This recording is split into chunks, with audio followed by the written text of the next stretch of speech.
L'albero dai rami di cuore, scritto e letto da Ottavio Costa. Capitolo primo. Una meravigliosa sensazione.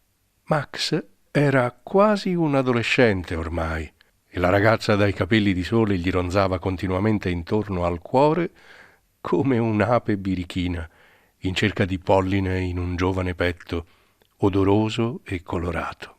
Perché lui la cercava continuamente, aguzzando gli occhi e le orecchie se lei era appena nelle vicinanze?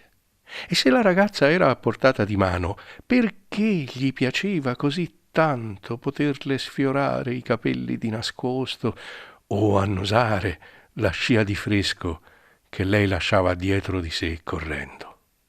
Lui adorava chiudere gli occhi e inspirare profondamente, annusare l'aria con curiosità e scoprire quanto tempo durava quella sensazione di fresco dopo il passaggio di lei, prima di svanire per sempre fino ad un nuovo passaggio.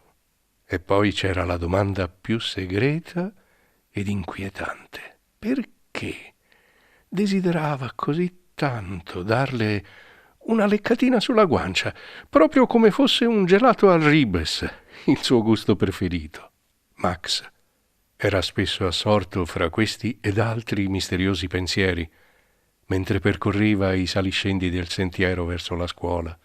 Ora marzo ingialliva il mondo, ma lui non rabbrividiva alle prime folate fredde. Sentiva un calore che gli veniva dall'interno e lo copriva tutto. E questo calore non veniva da fuori, veniva da dentro. E per lui era una cosa strana e sconosciuta.